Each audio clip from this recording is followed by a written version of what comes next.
Hi everyone, today I'm going to be sharing my entire Nintendo GameCube collection with you.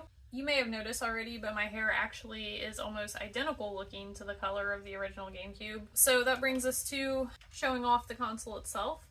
Obviously this is a cube, hence the name Nintendo GameCube. This is actually the original one that I had growing up. After my friend introduced me to this amazing console, I of course begged my parents for one and they got it for me for Christmas, which was really cool. One of the coolest things about this was I feel like they were really focusing on designing this in a way to where it would make it very portable and easy to take to your friends' houses. GameCubes have a handle on them across the top and you can just literally carry it like that, which is really cool. This is the area where you have the controller ports and then you can put the memory cards into the slots here and then you press this button to open this to get to your disc. These are the Nintendo GameCube discs. These are what the controllers look like. Up next, I'm going to be sharing the games that I have. Most of these games I had growing up. Some of them I've added to the collection later, and one of these is actually my husband's game. What I decided made most sense was to separate these into kind of like categories. So I'm going to start with some of the more niche ones and build my way up to some of what I consider to be the best games of all time. The first category of niche ones are basically games that I wouldn't recommend to people unless you just really specifically wanted to play these. I'm not saying these are bad games, I'm just saying they're probably not the greatest as a standalone game unless you're a fan of like the franchise that they come from. To start off, SeaWorld, the Shamu game. I'm pretty sure a family member of mine picked this up for me. It may have been my grandma. I feel like this was a very random pick and it is a cute game. You know, you get to be Shamu swimming around, but not exactly the greatest game. I wouldn't like recommend going out and like buying this right now or anything. So next up is Charlie's Angels.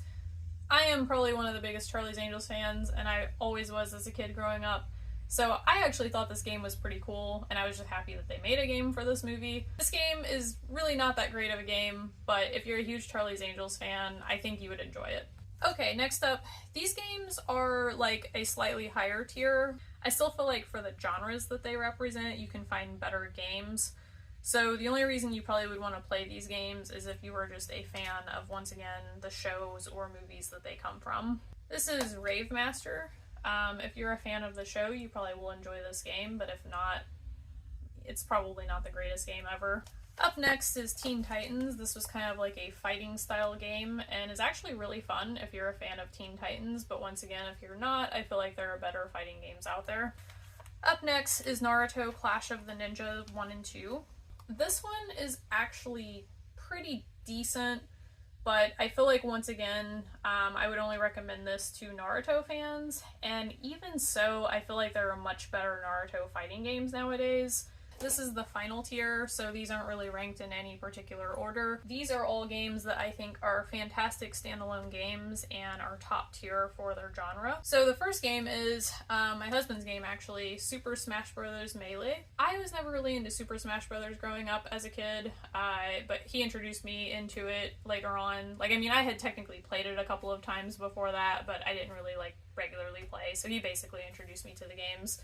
And yeah, I mean, they're certainly iconic. I think it's undeniable that these are amazing games. Up next is Need for Speed Hot Pursuit 2. You really can't go wrong with any Need for Speed game, or at least any of the ones that I've played. This game was awesome. Me and my dad used to play this a lot and had a lot of fun playing it. Tony Hawk's American Wasteland. I loved this game growing up. Most Tony Hawk games are pretty fun. They're usually fairly easy. They're not really like as hard as like the skate games or whatever, but it's still fun to play, and sometimes it's fun just to play a game that just makes you happy while playing it. Up next is Mario Party 5. This, in my opinion, is the best Mario Party game. I feel like the mini games in this were just really, really addicting and really fun to play. Up next are the Dragon Ball Z Budokai games, Budokai 1 and 2. This could be considered fairly niche, but I would actually argue that even if you aren't a Dragon Ball Z fan, these are great fighting games. And I might be biased because I am a huge Dragon Ball Z fan and was growing up, but I feel like anybody can enjoy these. These are just really good games. So up next are some top tier games as well.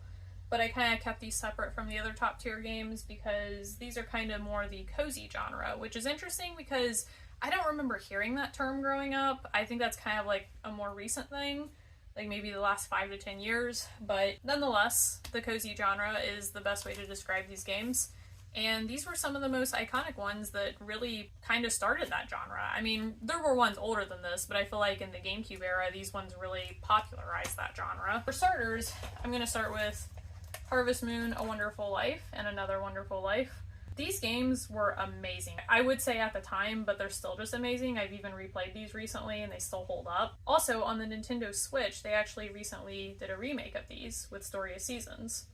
So I feel like something should be explained because they didn't really make this like extremely known to a lot of people. Originally, Natsume and Marvelous both worked together on these Harvest Moon games back in the day. And at some point, I can't remember what year it was, I want to say like the early 2010s, they actually split ways, and one of them kept the name Harvest Moon and the other now has to call themselves Story of Seasons. What's interesting is the ones who kept the name Harvest Moon actually don't really make the games very much like how they were back in the day. But the one who goes with Story of Seasons is actually more like the original Harvest Moon games. So if you were wondering why the games have kind of changed recently, and if you're also thinking that maybe this random company named Story of Seasons is ripping off the original Harvest Moon games, well, there's your answer. They actually are from the original people who made Harvest Moon, but now they're two different companies. Hope that helps. And next up is Harvest Moon, A Magical Melody. I would love if they remade this game as well, because this was a really good game and still holds up. And last but not least, I know everyone is pretty much a huge fan of Animal Crossing New Horizons, but this was the Animal Crossing game on the GameCube, the first one I started out on, and it was so good. And I love that all the newer games have been really good too. It's actually kind of rare that a game continues to make really good games and doesn't mess it up and go a weird direction. Thank you guys for watching. I hope you enjoyed this. I will be doing more videos like this with some of the other consoles I had growing up, so if that's something you are into, please like and subscribe. I will see you all next time. Bye!